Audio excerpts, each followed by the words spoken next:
Assalamualaikum warahmatullahi wabarakatuh. Hamdan wa syukran lillah wa salatan wa salaman ala rasulillah wa ala alihi wa sahbihi wa wala. Allahumma salli ala nabiyyina Muhammadin wa ala alihi wa sahbihi ajma'in. Amma ba'du, qala Allah ta'ala fi kitabihil karim.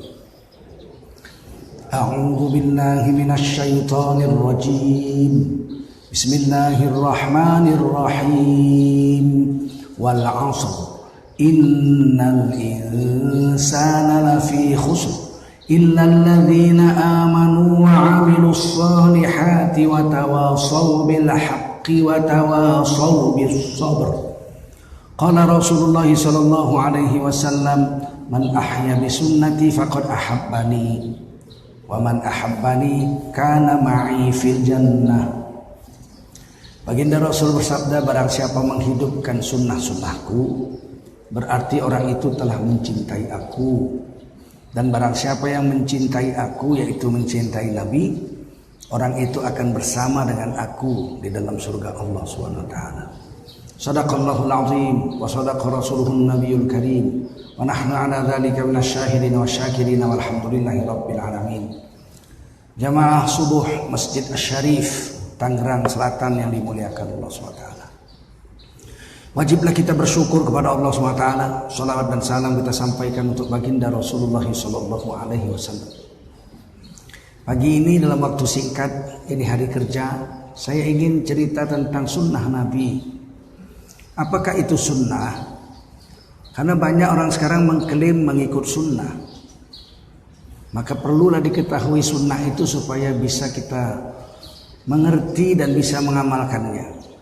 Sunnah dari asal katanya adalah contoh.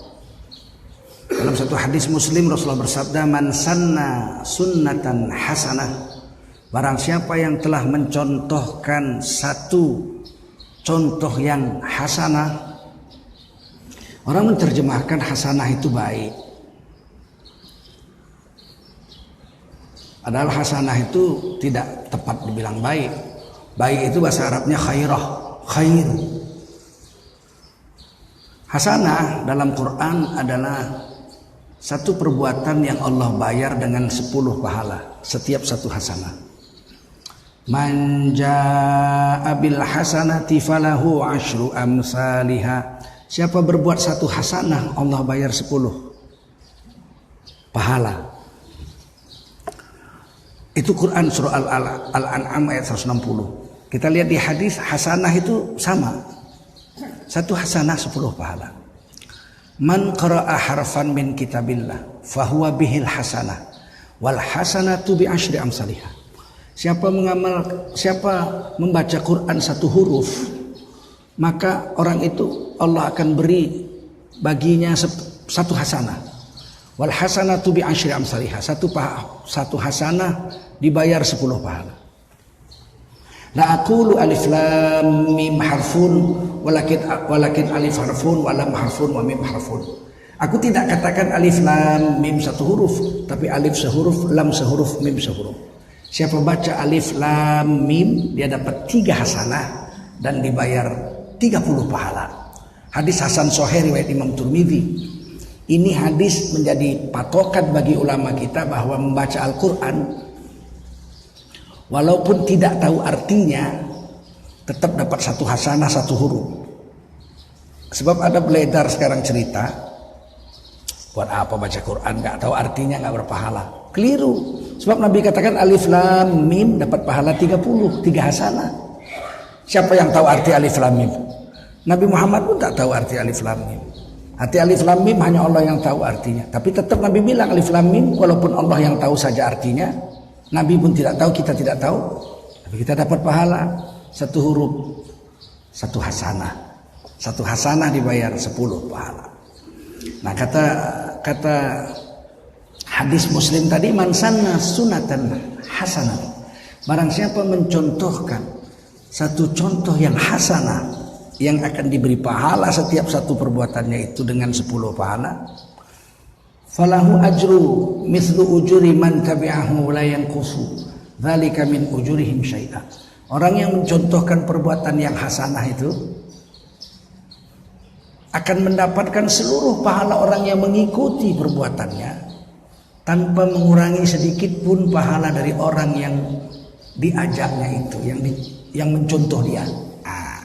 Misalnya kita di satu desa, kita orang Islam, kita datang di desa itu orang tidak ngerti agama, orang-orang awam. Sedangkan kita tamat pesantren ngaji, maka kalau kita mau minum kita duduk. Orang kampung lihat, oh ustadz itu kalau minum duduk. Maka orang kampung kalau mau minum duduk, itu satu hasanah. Terus pakai tangan kanan, oh pakai tangan kanan, 2 hasanah. Terus dia baca doa, Bismillahirrahmanirrahim, oh 3 hasanah.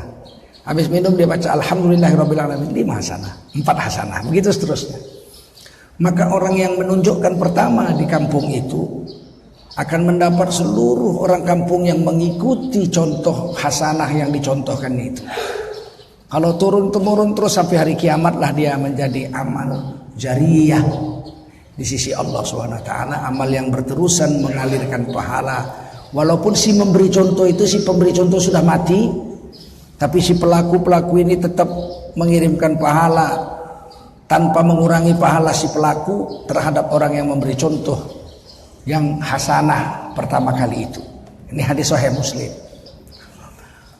Kalau begitu kita bilang, apakah sunnah? Sunnah itu adalah contoh dari Nabi. Nah, ulama membaginya 3. Contoh dari Nabi itu ada 3. Pertama, perbuatan Nabi. Perbuatan Nabi. Nabi sholat 5 waktu. Kita sholat 5 waktu. Nabi sholat 5 waktu. Karena ada sekarang orang sholat 3 waktu. Syiah itu 3 waktu. Zuhur asar jadiin 1. Maghrib isya dikerjakan di waktu isya. Subuh 3 kali aja. 3 waktu. Kita tidak. Rasulullah memberi contoh 5 waktu. Kita ikut 5 waktu. Rasulullah berwudu sebelum sholat. Kita ikut berwudu sebelum sholat. Rasulullah menikah sebelum melakukan hubungan suami istri, ya kita ikut menikah sebelum melakukan hubungan suami istri.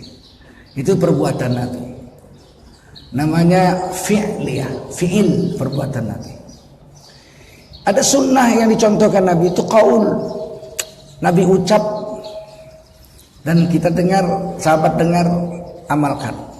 Makanya hadis Rasulullah itu ada yang qala Rasulullah sallallahu alaihi wasallam, Nabi bersabda. Atau sahabat Nabi sami'tu Rasulullah SAW yaqulu, aku mendengar, kata Umar bin Khattab misalnya, Rasulullah bersabda. Maka ini hadis atau qaul, perkataan Nabi. Kadang-kadang apa yang Nabi sebut Nabi buat. Khairukum man ta'allama al-Qur'ana wa 'allamah. Orang terbaik di antara kamu adalah orang yang belajar Quran dan mengajarkannya kepada orang lain. Nabi buat. Nabi belajar dari Jibril alaihissalam. Allamahu syadidul quwa. Malaikat Jibril yang sangat kuat telah mengajarkan Al-Quran itu kepada Nabi Muhammad SAW. Dan Nabi begitu mendapat wahyu mengajarkannya kepada para sahabat. Ini kalau diturut apa? Sunnah apa? Sunnah qauliyah. Nabi sebut, Nabi ajar pakai mulut. Dan Nabi buat, berarti 2 sunnah, qauliyah dan fi'liyah. Kadang-kadang Nabi sebut, tapi Nabi tidak buat. Kata Nabi, puasa terbaik adalah puasa Nabi Daud alaihissalam, berkelang-kelang hari. Nabi sendiri nggak puasa Nabi Daud. Nabi puasanya lain, puasanya Senin Kemis, 8 hari sebulan, ditambah 3 hari pertengahan.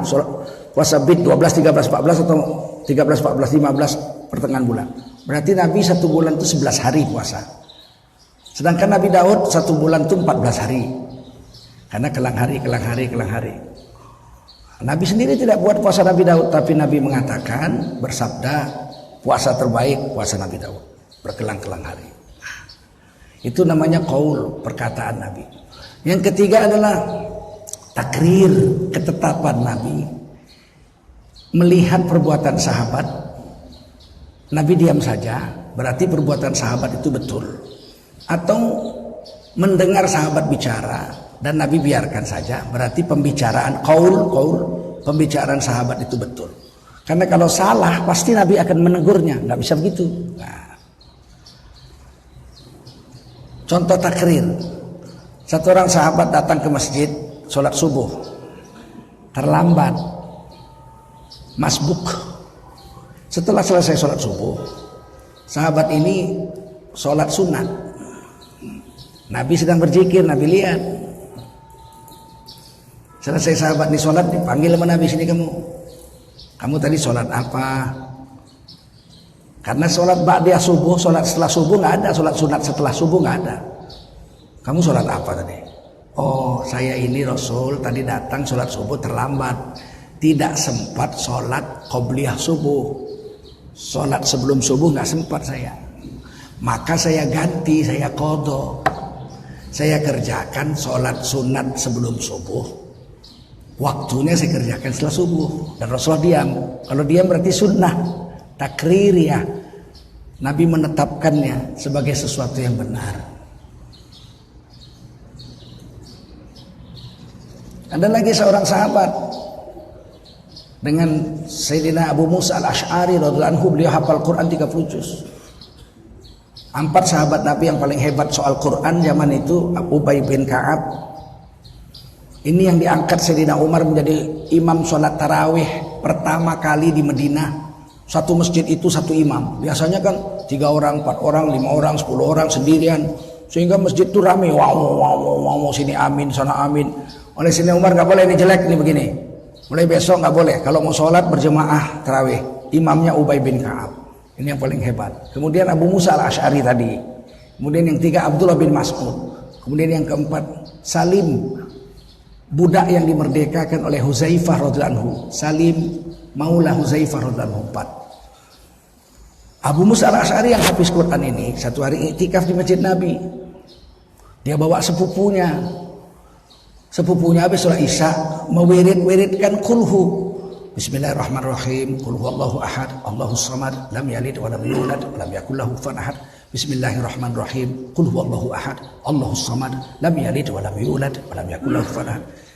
Kulhu saja yang dibaca, yuraddiduha, diwirid-wiridkan.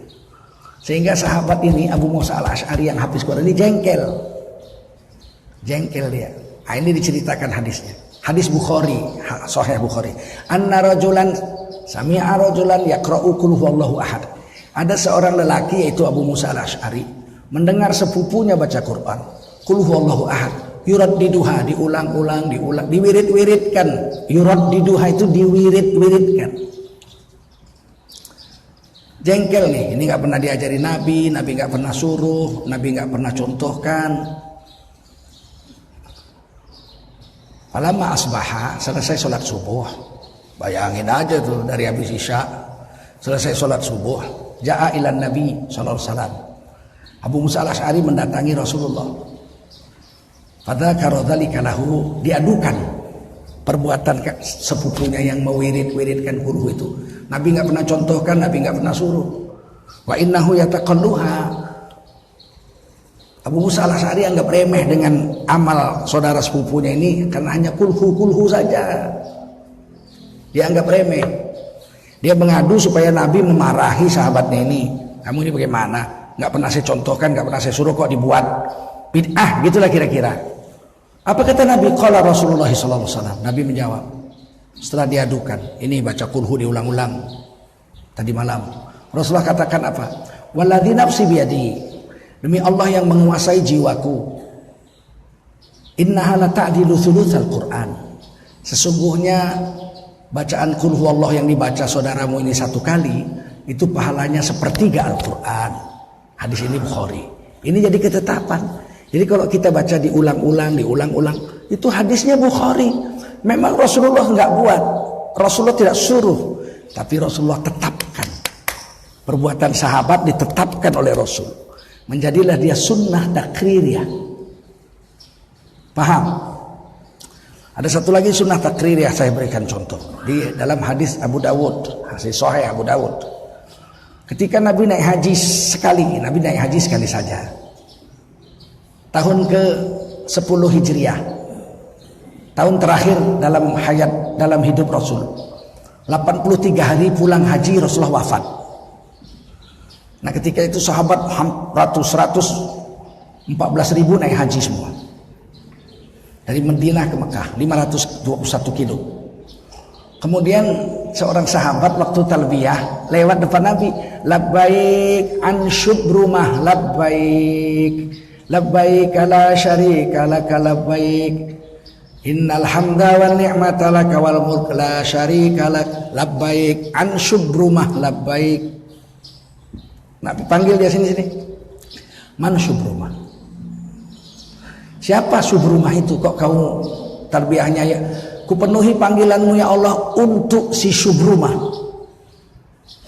Man syubrumah? Siapa syubrumah? Laki-laki ini menjawab, akhun lia, ini sahabatku tapi udah kayak saudara. Maka Rasulullah berkata, kamu sudah haji belum? Nabi aja belum, baru sekali. Dia bilang belum. Inilah haji pertama. Kalau haji pertama, kau kerjakan haji ini tahun ini untuk dirimu. Tahun depan kau kerjakan haji untuk syubrumah itu. Nabi kan gak pernah menghajikan orang.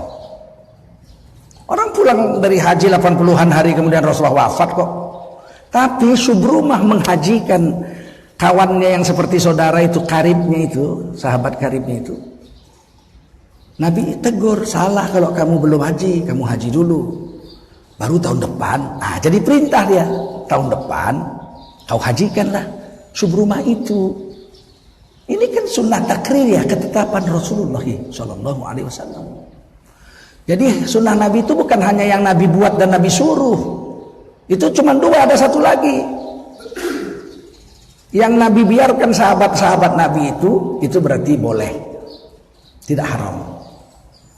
Satu hari Khalid bin Walid radhiyallahu anhu bersama Rasulullah dalam satu rombongan. Beliau bermalam di padang pasir bersama sahabat-sahabat Nabi. Khalid bin Walid berburu, dapat kadal-kadal.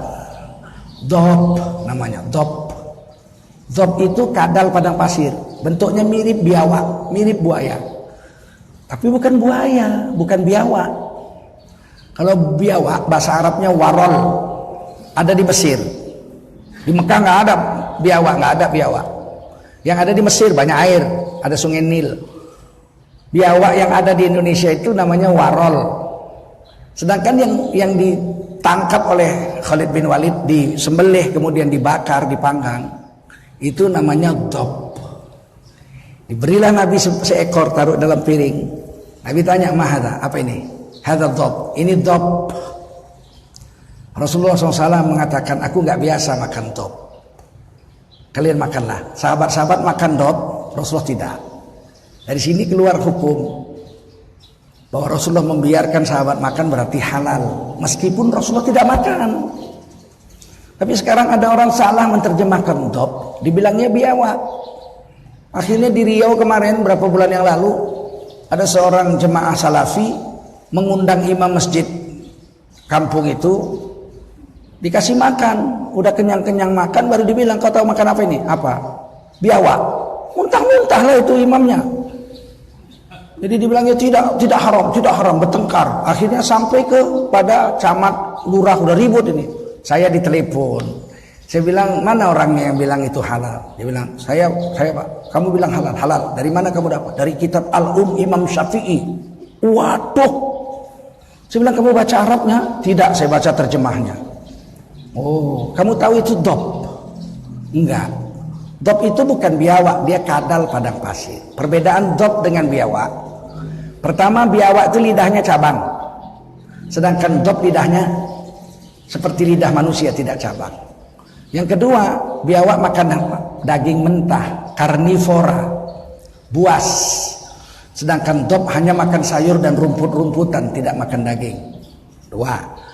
Yang ketiga, biawak punya gigi taring. Sedangkan dob tidak punya gigi taring, dia giginya sering. Oleh karena itu, tiga perbedaan. Dob halal, biawak haram. Tapi sunnah makan dob itu sunnah takrir ya, ketetapan Rasul diri nggak pernah makan. Jadi tiga. Ada satu ulama lagi membagi satu lagi, yaitu sunnah hamimiyah.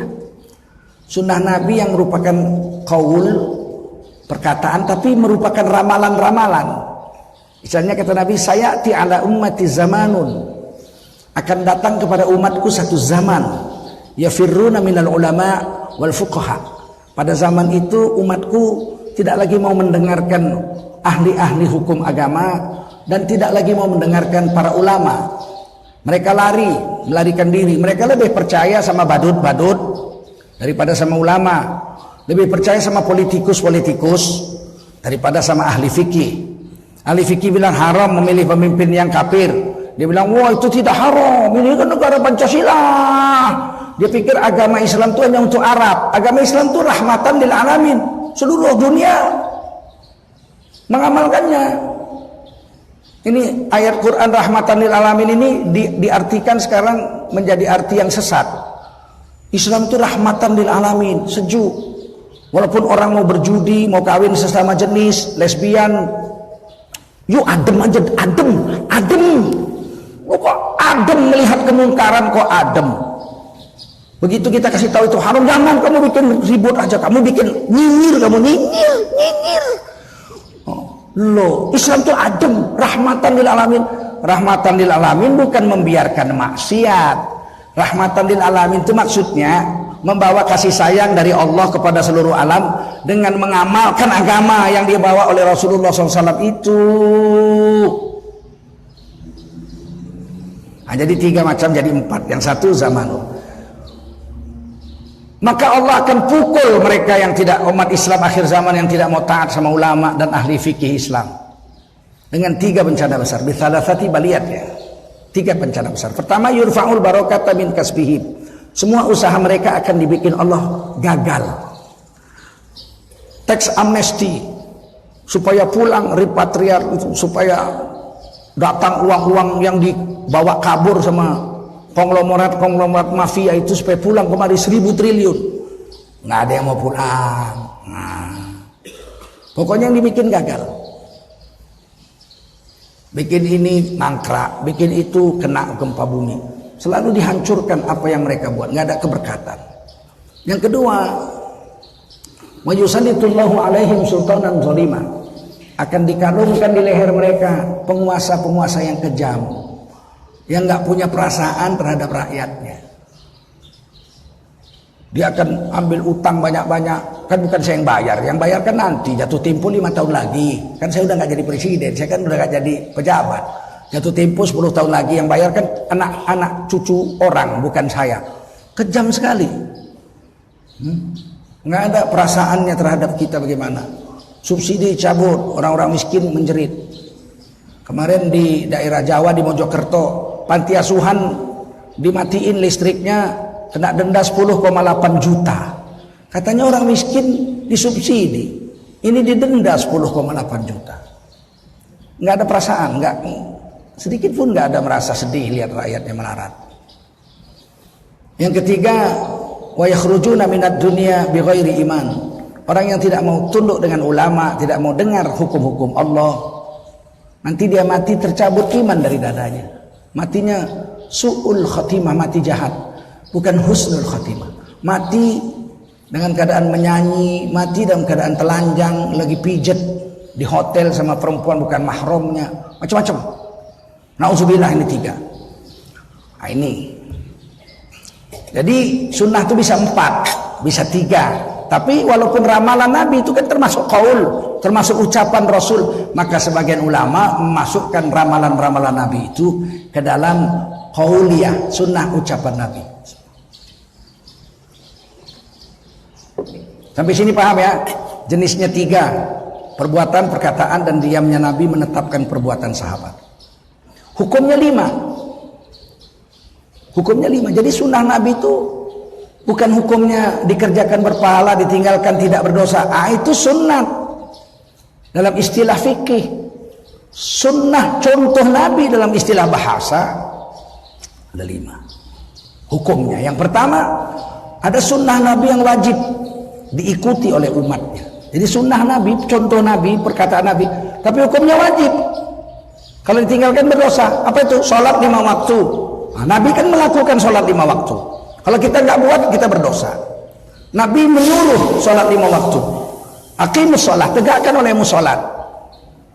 Maka siapa yang menegakkan sholat, mengikuti sunnah Nabi, tapi hukumnya wajib, bukan sunnah. Apabila kamu telah bercampur dengan istrimu, maka kamu wajib mandi junub. Mandi junub itu perbuatan Nabi dan Nabi menyuruhnya. Tetapi hukumnya wajib, bukan sunnah. Sunnah Nabi yang wajib. Tutup aurat, Nabi tidak pernah buka aurat. Nah, kalau tutup aurat itu sunnah Nabi, tapi hukumnya wajib, bukan sunnah. Dan banyak lagi.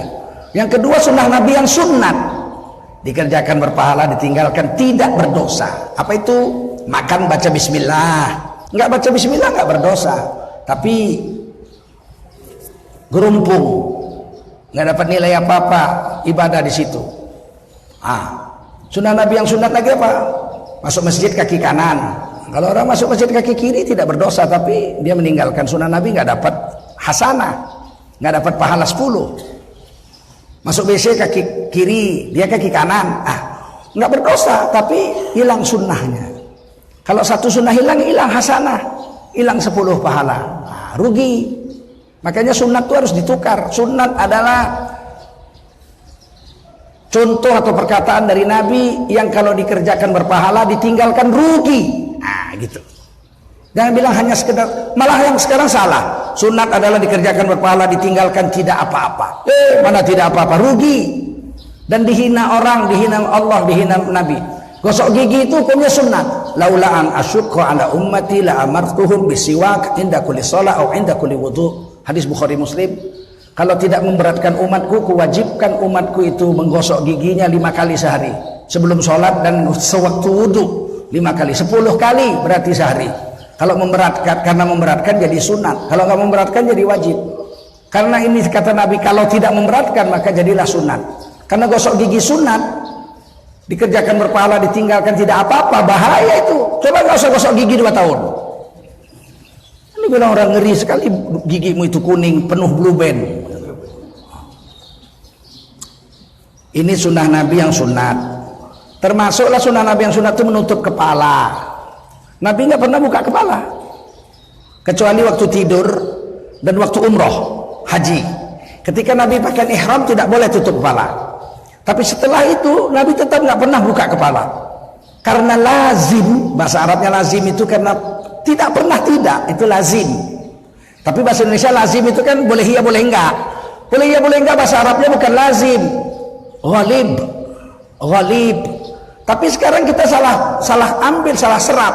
Lazim itu wajib, nggak bisa enggak.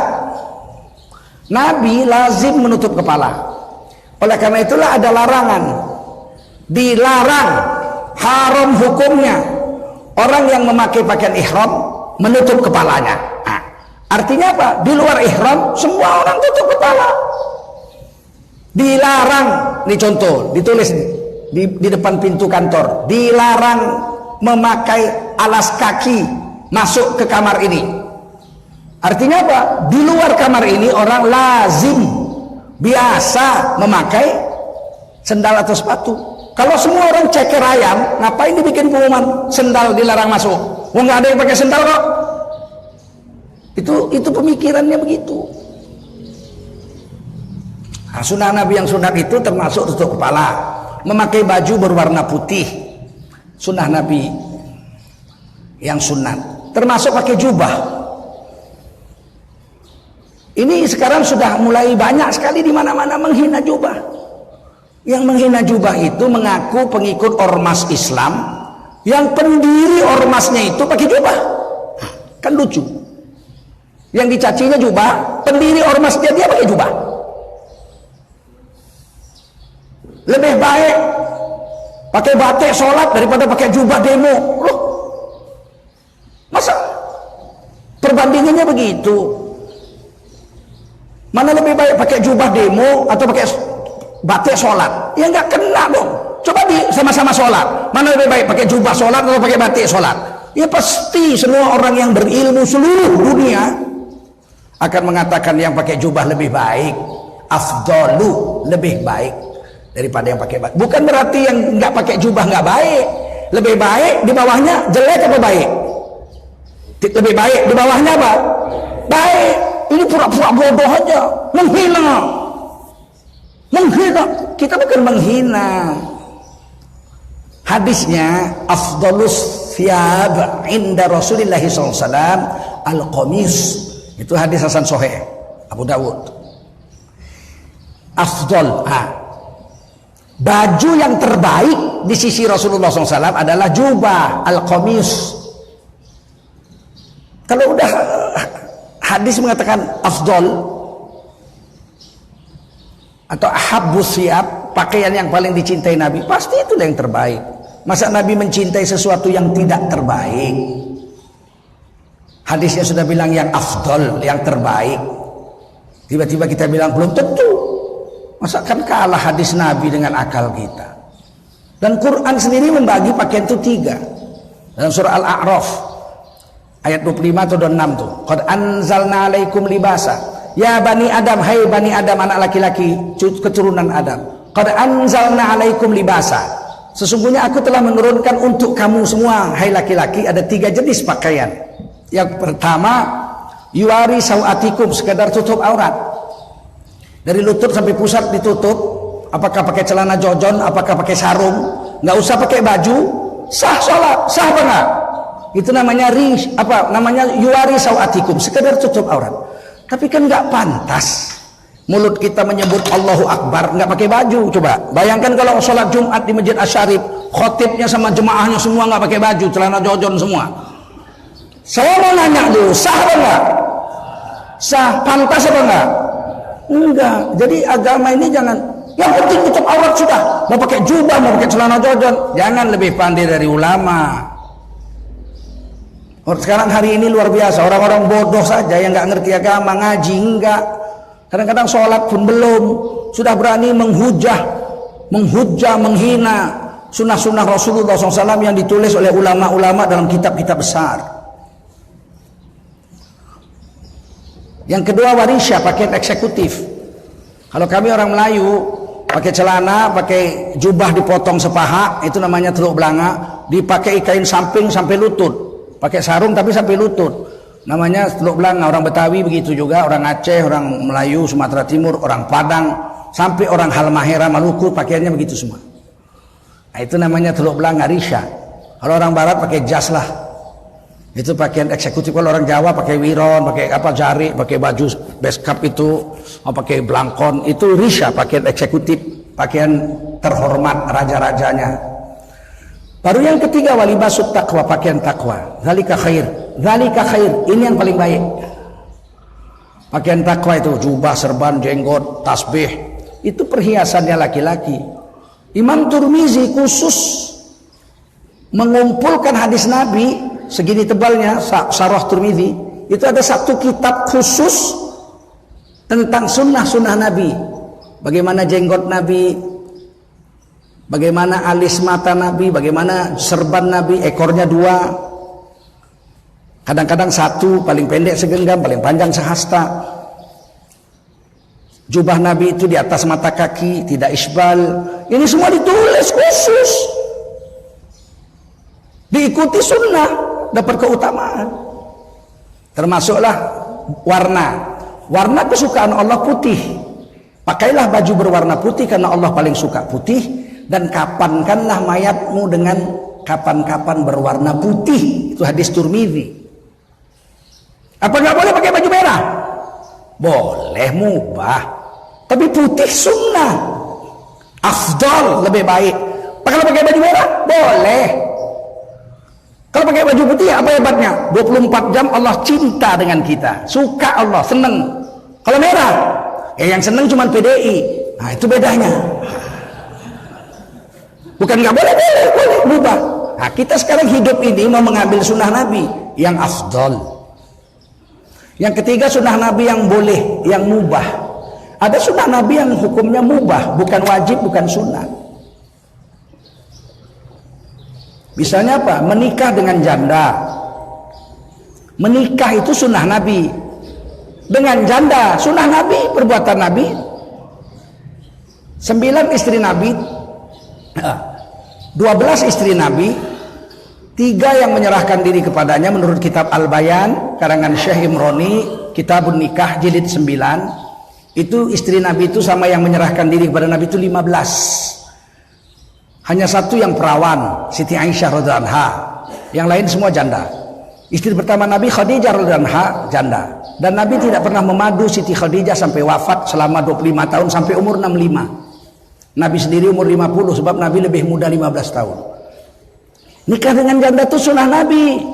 Tapi mubah, boleh. Ini penting, jangan nanti bapak-bapak ibu-ibu udah sekolahkan anak laki-laki ke London, pulang dapat gelar doktor, tiba-tiba anak laki-laki itu, "Bu, aku mau kawin." "Ah, baguslah nak, udah ada calonmu."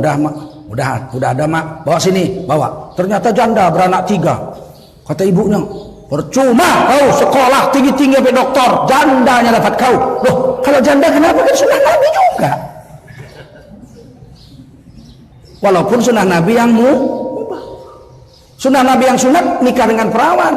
Nabi katakan nikahilah perawan, karena mulutnya lebih harum dan kamu bisa bermain-main dengannya. Jadi kalau istri perawan kita bisa main gelitik-gelitian, kita bisa main sembunyi-sembunyian, sembunyi dibalikkan macam film India itu, ting ting ting ting ting ting ting ting ting ting ting ting. Kalau janda begitu kan marah dia. Kita sama janda, istri janda, kita gelitik-gelitik, macam anak-anak aja. Jadi sunnah nikah itu sunnah Nabi. Kalau nikah dengan perawan dapat 2 sunnah, sunnah Nabi dan perawannya itu sunnah Nabi juga, karena Nabi menyuruhnya. Tapi kalau nikah dengan janda dia dapat 1 sunnah, nikahnya sunnah, jandanya sunnah tapi hukumnya mubah. Ah, begitu. Apalagi yang mubah ya, Nabi itu menggembalakan kambing. Kalau kita suruh anak kita menggembalakan kambing, itu sunnah Nabi, perbuatan Nabi, tapi mubah. Nggak dapat pahala, cuman mendapatkan kesabaran, latihan. Piara kambing itu susah Pak, ditinggal hilang, diikat jerit-jerit. Oh, payah kambing itu, jangan main-main. Makanya semua nabi-nabi, kata Nabi, hampir sebagian besar nabi-nabi penggembala kambing, karena sabar orang yang menggembala kambing. Ada sunnah Nabi yang boleh lagi. Nabi kalau ke kuburan menunggu mayat dikubur, Nabi menusuk-nusuk tanah dengan tongkatnya. Itu mubah itu. Karena kalau nusuk-nusuk gitu, kita nggak lihat aib orang. Kalau gini-gini kan lihat, ya Allah, udah tua pun masih merokok juga kabarnya. Kalau kayak gini nggak lihat-lihat dia. Itu sunnah Nabi yang mubah. Ada sunnah Nabi yang haram diikuti. Ada sunnah Nabi yang haram diikuti. Ada sunnah Nabi yang makruh. Apa makruh? Dikerjakan tidak berpahala, ditinggalkan berpahala. Dikerjakan tidak berdosa. Nabi wafat hari Senin, dikuburkan hari Rabu. Sahabat-sahabat Nabi melakukannya. Maka kalau kita mati hari Senin dikubur Rabu, ini makruh. Karena Rasulullah bilang cepatlah kuburkan jenazah kalau sudah selesai diselenggarakan. Sunnahnya cepat. Nunggu-nunggu makruh. Kemudian yang terakhir sunnah Nabi yang haram diikuti. Bukan karena jahat, semua sunnah Nabi hasanah. Laqad kana lakum fi Rasulillahi uswatun hasanah. Semua sunnah Nabi hasanah. Tapi khusus untuk yang ini haram diikuti karena tidak boleh untuk orang Islam, hanya boleh untuk Nabi saja. Apa itu? Menikah dalam satu masa lebih dari 4 istri. Kita hanya boleh 4. Hanya boleh 4 aja kita. Lebih dari 4 nggak boleh. Fankihu ma tobalakum minan nisa'i masna wa thulatha wa ruba'. 2, 3 atau 4. Fa in khiftum alla ta'dilu fawahidah. Kalau kau takut nggak mampu adil 1. Nabi sekali pakai 9. Walaupun Khadijah radhiyallahu anha istri pertama Nabi tidak pernah dimadu, tapi setelah istri pertama wafat Nabi nikah 9 perempuan sekaligus. Siti Aisyah yang pertama itu setelah Khadijah wafat ya. Saudah binti Zam'ah, Siti Aisyah, Umi Salamah, Zainab binti Jahash, terus Sophia seorang Yahudi, suaminya mati terbunuh dalam perang, masuk Islam dan dinikahi Nabi. Sophia. Kemudian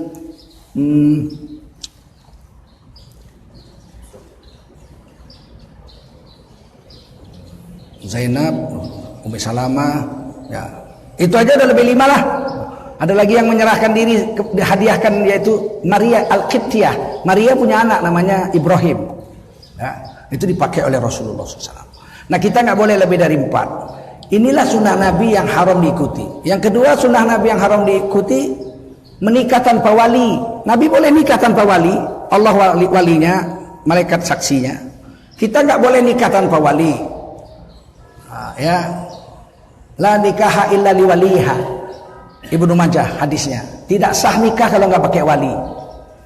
Kalau walinya nggak ada, satu pun nggak ada, bapaknya nggak ada, nggak ada kakeknya, saudara kandungnya, nggak ada saudara kandungnya, pamannya, nggak ada pamannya, anak pamannya, nggak ada semua. Sultan waliyun liman la waliyalaha. Pemerintah adalah wali bagi orang yang tidak punya wali. Pemerintah, dalam hal ini pemerintah harus Kementerian Agama, itu yang ditunjuk oleh pemerintah. Makanya di Indonesia ada Kementerian Agama sebagai pengganti 7 kata yang dibuang. Ketuhanan Yang Maha Esa, dengan kewajiban menjalankan syariat Islam bagi pemeluk-pemeluknya, itu dibuang. Kompensasinya, karena orang Islam nggak bisa berdiri tanpa negara, dibuatlah Kementerian Agama. Itu nggak boleh dihapus. Kemarin waktu Pak Jokowi menang, Eva Sundari mengatakan di koran-koran, saya baca, kalau Pak Jokowi ini sudah menang, maka nanti penyusunan kabinet, Menteri Agama dibuang. Mau diganti Menteri Wakaf, Haji, mana bisa. Menteri Agama di Indonesia wajib untuk menutupi 7 kata yang dibuang itu. Sebab orang Islam mesti diurus negara. Bagi wanita yang nggak punya wali, kemana dia kawin? Kepada negara. Negaranya ditunjuk Kementerian Agama. Nggak boleh kan? Kepada negara. Terus datangnya ke Departemen Peternakan. Oh, mana bisa? Ini makanya kepala kantor agama itu nggak boleh perempuan. Kepala kantor urusan agama kecamatan, Kementerian Agama kota, Kementerian Agama Kanwil ke provinsi, Menteri Agama itu nggak boleh perempuan. Walaupun banyak di IAIN itu, di Universitas Islam Negeri, perempuan yang golongan 4E, 4D. Kenapa nggak boleh perempuan? Karena merangkap wali hakim. Kepala Kementerian Agama merangkap wali hakim. Nah, itu diatur oleh negara. Mudah-mudahan bisa manfaatkan ceramah kita ini ya. Jangan keluar dari mulut kita menghina sunnah Nabi. Kenapa harus pakai jubah serban? Karena aku cinta sama Nabi. Lah kalau cinta rupanya harus niru-niru. Orang cinta sama artisnya pakai jabrek, dia pakai jabrek. Namanya cinta. Artisnya pakai baju bolong di tengah gini, bolong di sini. Dia pun ikut pula bolong di tengah. Artis itu mulus, dia berkurap. Tetap aja dia ikut karena dia cinta kepada artis itu. Namanya bahasa Inggrisnya groupie. She is my groupie, he is my groupie. Dia adalah orang yang kucintai lahir batin. Sehingga kalau ada orang saking cintanya, orang itu pakai baju hitam, dia pakai baju hitam.